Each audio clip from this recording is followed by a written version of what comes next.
Hello, good morning everyone. I'm Glenn Kainay. We are the Group 8 and I'm first to discuss the theoretical roots in the second wave of feminism, radical feminism. So the civil rights movement in the US inspired another form of feminism that is grounded on structural change. This feminist perspective known as the radical feminism sought to ensure that women's differences from men were recognized and celebrated. At this point, equality no longer meant sameness but being different and equally capable and valuable.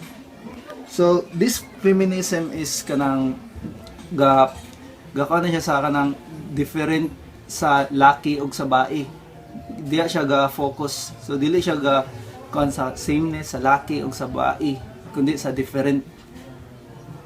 The second is came about as a reaction to the lack of attention given to sex and sexuality in the women's struggle. So the third one is identifies one's biology as the root cause of the oppression of women, which lies the idea that one's ability and role could be reduced to his or her sex. So ga-identify japon siya sa kanang mga biologically root sa oppression sa bae. So when you say oppression is kana siyang mga forms of pang-aapi sa bae. So ang radical feminism is explain siya na nga diya siya ga focus sa mga oppression sa bae. And the second topic is the patriarchy as the root of inequality. So the second wave is significant as it examined not only the need for equality but also the very root of inequality. It explained that women were oppressed because they were defined as the lesser sex by systems that shaped the society, the most pervasive of which is patriarchy, in which man assumes that dominant gender or role. So gaka-oppress ang bae because of this kanang kuan siya sa kanang because of the sila ang lesser sex gender role sa society. So that is the social norms sa kuan gid kay we all know that kanang ang bae jud is lesser gid siya na gender role. So ang dominant yun is ang laki in this topic, in this patriarchy. So many second wave feminists focus on analyzing the structural roots of inequality in society. Women were forced into rules not because of the natural inclination but because of patriarchal systems condition. So ang mga bae napugos ra siya sa kanang sa ilang dili sa ilang natural inclination sa mga works, sa mga pero tungod siya sa patriarchal system kay ang laki daw lagi ang most dominant gender role sa system sa atong society. The second one is radical feminist was maintained through the control of the public sphere by men. So ang radical feminism is kanang describe siya sa kanang ang patriarchal system is mula ito katong public sphere sa men, which is sila gid ang dominant sa society.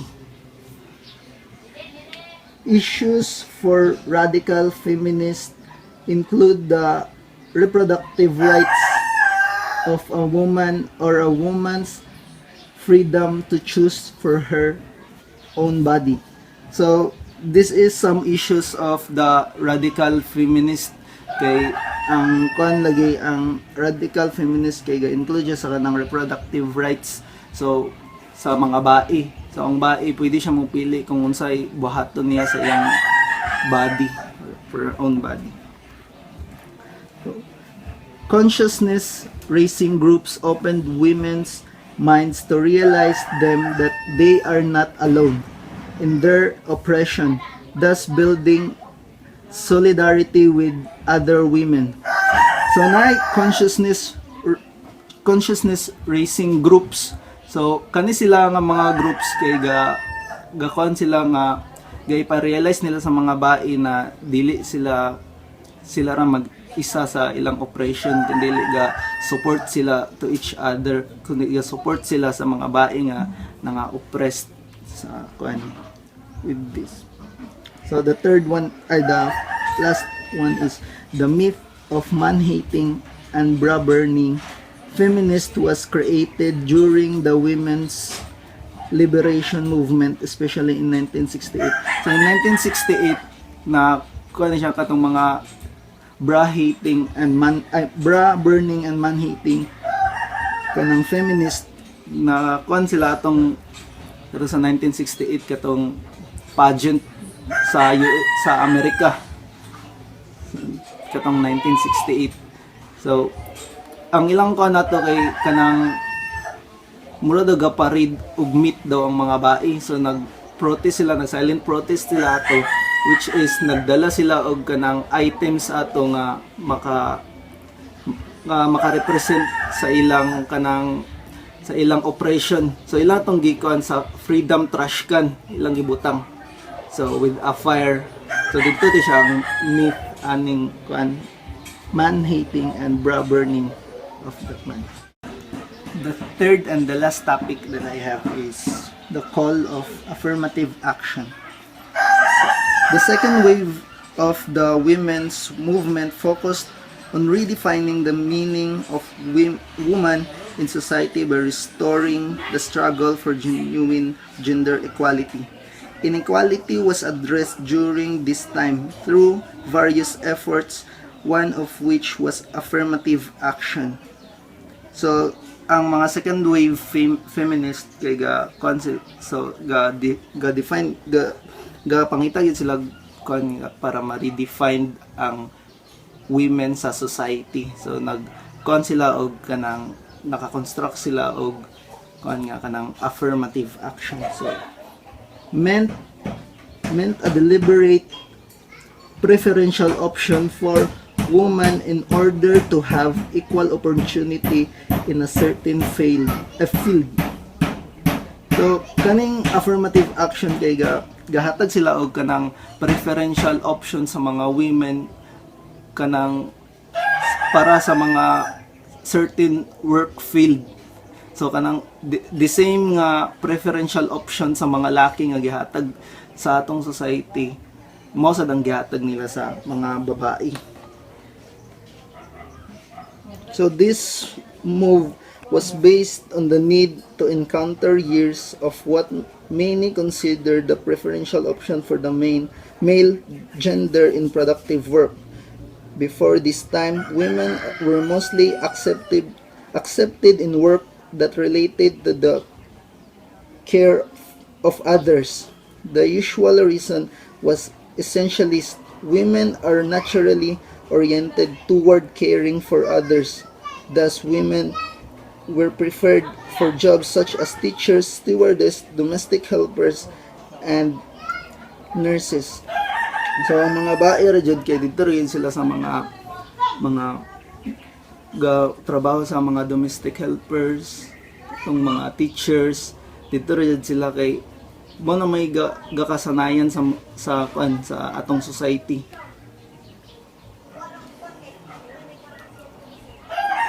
So kaning affirmative action kanang ilang aim gyud is kanang mabutangan og bae ang tanan work field.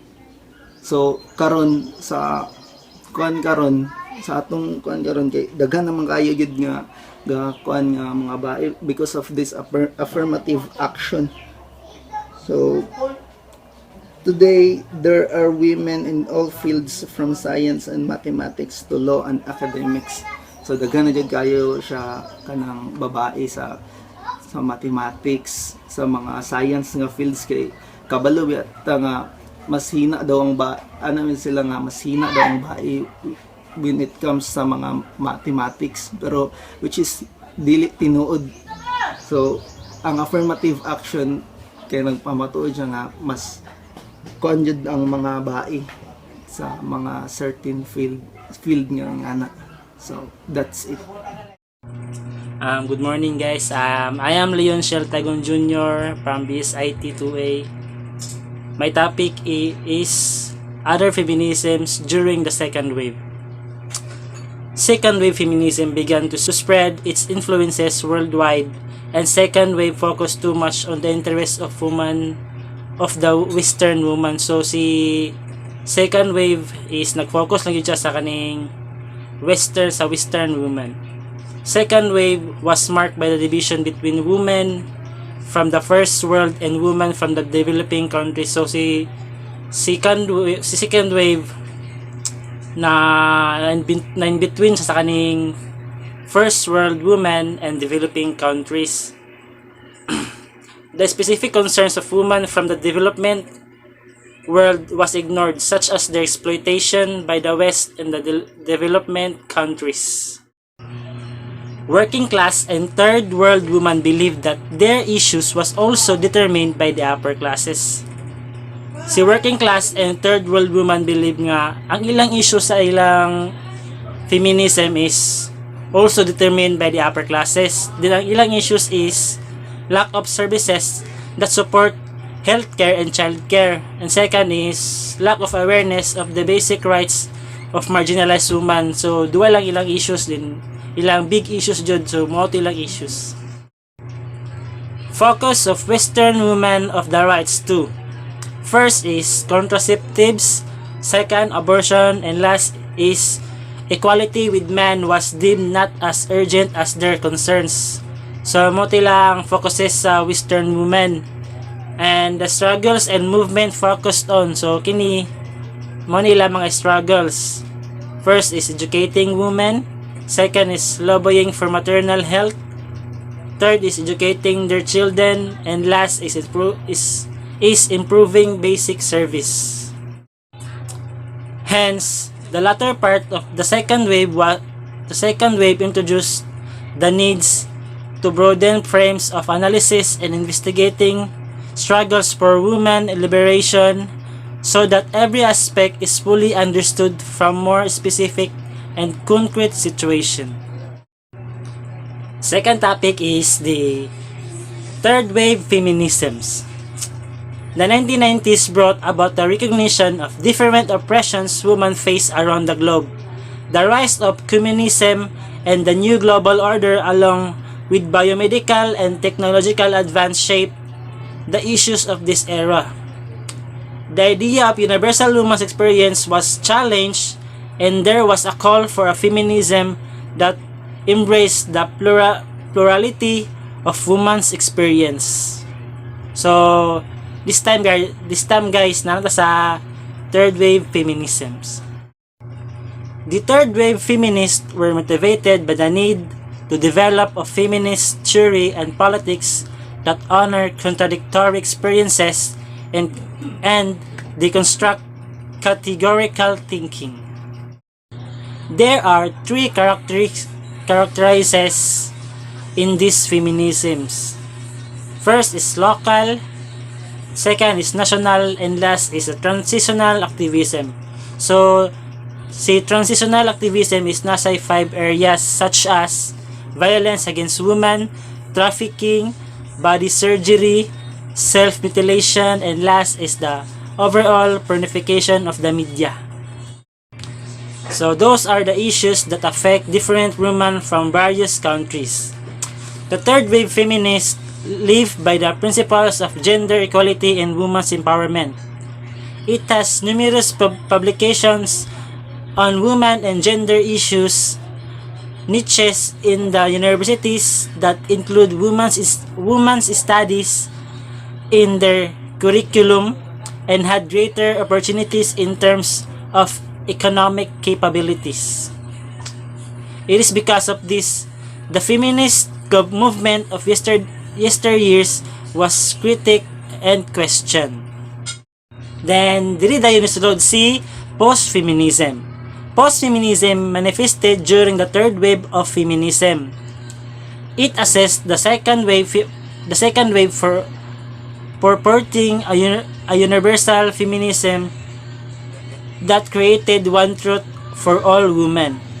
According to the book of Leslie Haywood and Jennifer Drake, the third wave agenda, post-feminism, sought to critique previous feminisms with regard to what work had yet to be done. Third wave feminism also questioned the ideas that were present during the previous woman movement. Postmodern feminism questioned, renamed, and reclaimed the concept of womanhood. So these are the questions: gender, beauty, sexuality, and the concept of feminine. Gender Trouble, Feminism, and the Subversion of Identity by Judith Butler, published on 1990. Expressed his or her gender identity in a manner that truly represented him or her. Identity politics was a driving force for a discussion. The words girl and bitch and other condescending terms used against women were claimed by the feminists of these movements. So who is Judith Butler? Judith Butler is an American philosopher and academic whose book Gender Trouble, Feminism and the Subversion of Identity brought to light the fluid nature of gender. She challenged notions of the rigidity and predetermined nature of gender. She assumed that gender is not an essence of origin is drawn from one's characteristics and behavior. Second is instead, the repetition of the certain characteristics created the idea of gendered behavior. Humans are socialized to repeat these gendered characteristics.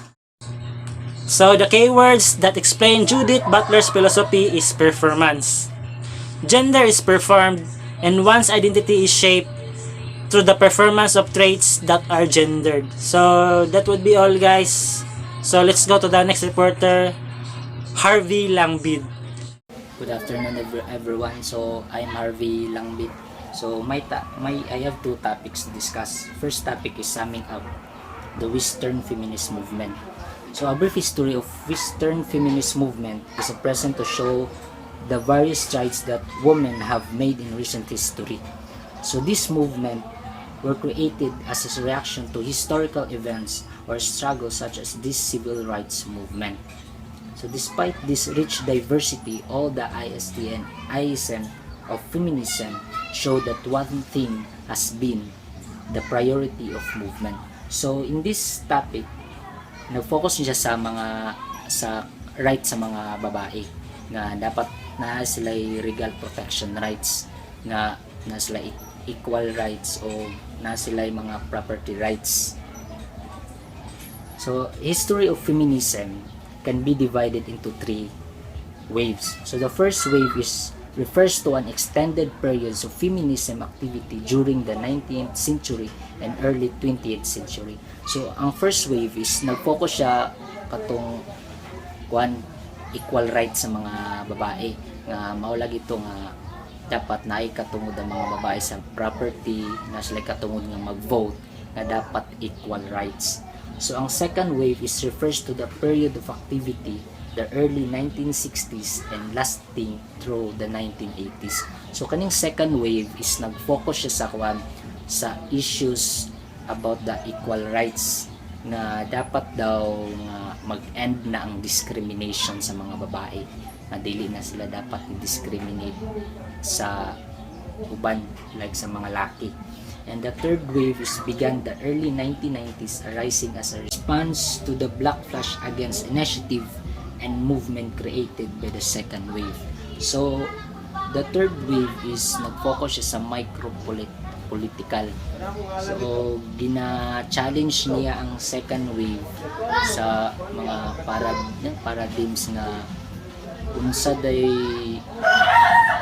dili maayo ug maayo para sa mga women. So the second topic is women in pre-colonial Philippines. The history of women in our society should be examined in order to understand the unique situation of a woman in the Philippines. So the actual condition of pre-Spanish women in the Philippines can be reflected from the practices of the indigenous people and the testimonies of Spanish chronicles. So during pre-colonial period, na ang situation sa Philippines kay unique o ingon po diri sa itong pre-Spanish or itong during pre-Spanish or Hispanic na ang men o ang women daw kay treat sila equal. So next is the prior to Hispanic colonialization. So during pre-Hispanic or Spanish, it can be said that there was no discrimination between son and daughters. Like walay kwan sa unang i-discriminate ang woman. Like ginatreat nila equal ang men o ang woman. O kwan pod sa pag-educate pod sa men o female, equal japon ang pag-educate sa ila. O next is arranged marriage. So a dowry was paid by the groom to the wife family. So ang mga kwan na ang mga need kay gipaid na sa groom or husband sa pamilya siyang asawa. O they also took part in the negotiation of contracts with their spouse. So ginakuha nila ang part sa ang mga negosasyon a contract with sa iyang spouse or asawa. So ang husband ug wife both nga available sila sa divorce o sila po duwa ang husband ug wife kay na sila'y right sa ilang anak, na sila'y right sa mga property under ancient laws. And next, lastly is babaylan or kataluna. During pre-colonial period, in some the babaylan was highly respected as a priest of religious practitioner, a healer, counselor, or meditator in tribe. So ang babaylan during pre-colonial period, kay mo na siya woman nga kani siya nang respetado kani siya sa una, respected ni siya sa mga men. Kay kung dili sila respetuon sa men, sa mga lalaki, ang mga lalaki gina-label nila og mga negatively sa ilang like kani magong babaylan sa una kay sila mga healer, mga keeper, o kung naslay problema sa mga dili nila masulbad, ang ilang gatawgon ang babaylan. Kaya ang babaylan kay magbuhat man din sila o mag-perform sila mga rituals, mga chant para masulbad to nila kung unsa to ilang problema. That's all. Okay, let's talk about the Filipino woman in Hispanic period. In claiming the Philippine Islands, the Spaniards also colonized the settlers of the land, which is called the Filipino. The Filipino must follow a foreign moral cultural code to be morally accepted to their own communities. Spaniards saw Filipinos as too sensuous and free with their behavior, but were appreciated for being intelligent, strong-willed, and practical. Spanish friars admonished women to remain pure and obedient, and it was very important to the Spaniards that Filipino woman must be fully subjugated to her husband or her father and to the Catholic Church. Filipino women taught to avoid sin by keeping chaste, not being vain, dressing modestly, keeping busy at home, and being self-sacrificing. Filipina were used to instrument for propagating the colonial system and producing the next generation that will ensure their survival. This kind of woman were portrayed by Mr. Dr. Rizal through Maria Clara, who was sweet, docile,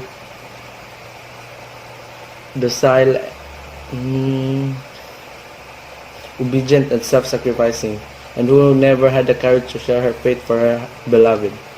She was forced into an engagement with a Spaniard, but she chose to escape from a loveless marriage. Filipina were victims of the Spanish patriarchal system and its version of own Catholicism. Women no longer gained active status in public sphere and lost power to the wider spectrum of the society. Thus, when propaganda movement gained prominence, one of their causes to dismay was the role of the woman in the society. The propaganda movement began to recognize a crucial role of women in the campaign against the Spaniard. It sought to raise the status of women. The Katipunan and the Millenaria suggest that Filipinas played a major role in times of conflict, such as leaders, soldiers, healers, and heads of logistic operations. Women in 1890s organized a lodge called Logia de Adoption, where it gathers many intellectual women with anti-Spanish sentiments. Gabriela Silang and Gregoria de Jesus were active participants in this war against the Spain. After 300 years, women could still find their place among men in fighting for the liberation of the Philippines. Women enlisted in Emilio Aguinaldo's army to fight against the American regime. Agida Kabagahan even rose to rank General Brigada in 1899 and lead a military unit under Aguinaldo's army. And some other women take similar position within Katipunan. These historical facts indicate that Filipino women were a key factor in Philippine Revolution. Let's talk about the woman in American era. After the struggle for the independence from Spain, women continued their dynamic role in the society. Most of the women groups furthered the presence of women in the public sphere by focusing in the charity work and social servicing. These groups were formed to keep elite women busy working with orphans, assisting prisoners, among others. Ida Maranan documented the development of women associations and leagues during the American period in the Philippines. Maranan observes that women groups at this time were bearers and implementers of social reforms within institutions initially established by men. The decision-making at top-level movements had been largely done by men, while most of the women's group campaigned for their voice to be heard and their roles given new definition, but it didn't have a substantial impact on the exploiting of women through gender or class. There are three insights of women movements from American period until martial law activism are relevant. Firstly, these movements were begun and dominated by men. Even the suffrage movement was said to have been encouraged by Americans to distract people from the independence movement. Secondly, that woman involvement in this movement gave them liberties and roles that were traditionally denied them. Women are more active in the public sphere by engaging in social and policy making.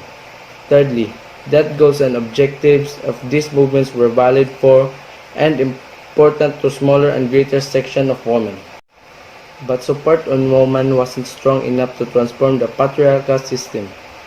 Even if this movement were allowed in the public sphere and contribute to nation building, women will still play support to the project of men and ended up supporting and perpetuating the patriarchy. Another insight was most of the movement involves welfare work led by a group of upper-class women that only addressed the latter's issue. But it was not until 1960s and 1970s that they discover a more radical action questioning patriarchy and social order that define the world of women. The observation, though clearly a judgment bias toward the socialist reading of society, is accurate. Most women groups were led by the elite and only represented the one side of Filipino women.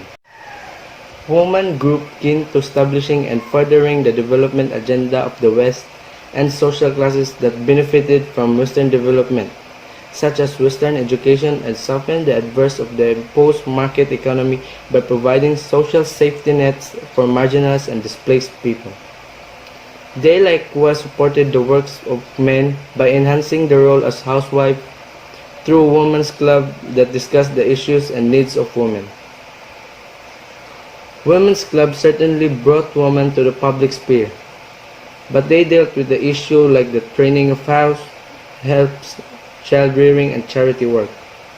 On the other hand, charity work like distributing Christmas gifts of to the poor, helping prisoners, and caring for orphans, Women's Club did some service society, especially in where social services failed. Women groups during the American period furthered the interests of ruling classes and Western countries. These groups needed the Philippines for strategic military location in Asia, cheap labor, and natural resources. However, there exists a counteractive opinion that if marginalized people were treated well, then there would be less social unrest resulting from this defective social economic system. Immersing with the marginalized people kept women groups so busy that they felt involved in the society and had no time to question their subordinate role to men. Meanwhile, the furthering of national development in the export sector at the time caused great poverty. Workers' wages were kept low by an oppressive government, preventing workers from earning a decent income that would have allowed them to be housed, their children to be educated, and their nutritional needs to met. Displacement in the countryside was triggered by land takeovers or social and military unrest brought about the exploitation of natural resources by the elite and foreign nationals. Women victims of displacement suffered the double burden of surviving their conditions while providing for their family. Thank you.